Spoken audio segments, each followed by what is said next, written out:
As the exit poll numbers have been released, and to talk about this matter more, we have been joined by the former Law Minister Ashwani Kumar with us. Sir, thank you for speaking to Times Now.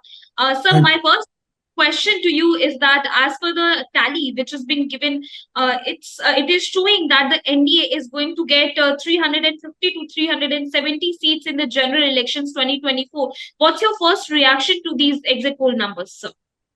Well, on the assumption that these poll numbers are correct and that they will translate more or less into the number of seats on 4th June, the message is loud and clear that the political consciousness of the country has placed BJP under the leadership of Prime Minister Modi as the central pole of the national politics.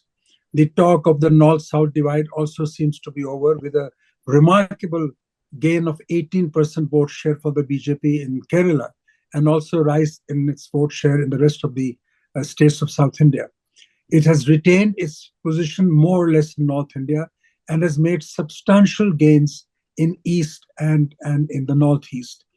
My view, therefore, in response to your question, is that the Congress-led opposition must accept the changing political consciousness of this country and must get out of that traditional mode of challenging the BJP. Congress, as the fulcrum of the opposition, as the largest opposition party in the country still, has definitely got to reinvent itself in a very significant way. And this will have to take the form of many, many initiatives, starting with bringing all like-minded Congress people together who over the last several years have deserted the party and have left the party for reasons which are attributable to certain flaws in the functioning of the Congress party. I think a time has come when the opposition has to magnanimously analyze its reverses. There's no point in patting your back even when the message is loud and clear. And Modi baiting by itself will not deliver. That is the clear message of these polls. Sir, you were also a part of the Congress party, and in fact, you were basically from Punjab also. So, if we talk about Punjab in particular, so on one side we have seen that Congress party was in alliance with the I.N.D.I.A party in Delhi, and on the other side, Punjab. Both of these parties are contesting, and still they are quite confident that they are going to get all the 13 seats in Punjab, even if the I.N.D.I.A party and Congress is fighting against each other. Do you think that this prediction of the I.N.D.I.A bloc is going to be true? I don't think the I.N.D.I.A bloc will get all the 13 seats in the state. I think the BJP will get at the minimum 2 seats in Punjab. They'll win 1 or 2 odd seats for the Akali Dal and others. And the rest, I think, will be divided between the Congress and AAP. Congress will do better than other parties, for the simple reason that the AAP's vote share has gone down as per the numbers which I'm seeing on the screen.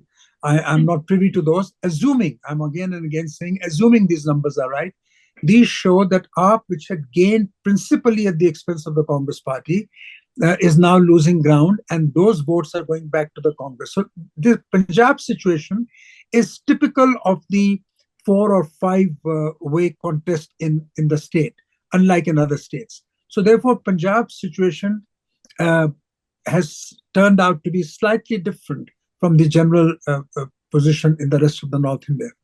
Himachal, even though Congress has just won the state assembly election and is incumbent, is virtually heading for a rout, which therefore shows that there is need for a very major transformative exercise on the part of the Congress party to make itself relevant and to strengthen itself. Ideologically, Congress party has a good ideology, and many people, right-minded people, have always veered towards that ideology. It has been a party of the freedom movement and has great sacrifices to its credit. But over the years, we cannot dispute the fact that on account of several mistakes, not intentional, sometimes unintentional, it has gone on a downward spiral, which it has been unable to reverse. Sir, if we talk about the other states where the Congress party is ruling, then as per the numbers in Karnataka, where the Congress party was saying that they are surely going to get at least a double digits. As per the exit poll numbers, in Karnataka, Congress is getting only 5 seats. So, how do you see this? Because it is the Congress party only which is ruling in that particular state. See, the clear message is that elections to the state assemblies have a different flavor, and elections to parliament, which chooses a prime minister, has a different flavor. This election was fought on the name of Prime Minister Modi. Those in favor voted for him, those against voted for the other side. The numbers of the exit polls clearly show that in the absence of any viable, credible alternative leader to the prime minister, the BJP secured a massive advantage. And the people wanted to know, after all, when they press the button, their vote is going to whose government and whose leadership at the center. Now, to expect the people to give you the benefit of doubt that after being elected, you will choose the best person as an alternative seems far fetched considering the ground political realities of a changed India. India is a young nation now. It is not a differential nation. A young nation is seldom differential to old traditions and old loyalties. The new generation has not seen Congress in its heydays. It has only seen the BJP in its heydays. So, in order to shift its attention from the dominant leadership of Prime Minister Modi and the dominance of BJP, you had to offer another alternative vision or a name or a person or hope which would be seen as credible alternative to the BJP. That never happened. So the answer to your question is elections to the assembly elections are fought on different considerations. Elections to parliament are fought on entirely different considerations. So my last question would be: Congress party had a great manifesto.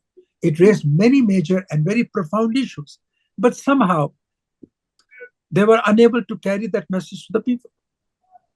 So my last question would be: today, the Congress President Mallikarjun Kharge has announced that the India Bloc is going to get at least 295 seats. It can be more also.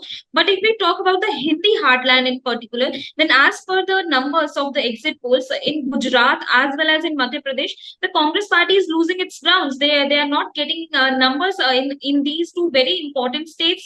So how they are predicting this 260, 295 tally for their performance in the general elections? Well, I cannot comment on the sources of input for the Congress president, Mr. Kharge. He's a very senior and seasoned politician. And normally, a president of a major party should not be saying something he doesn't believe in.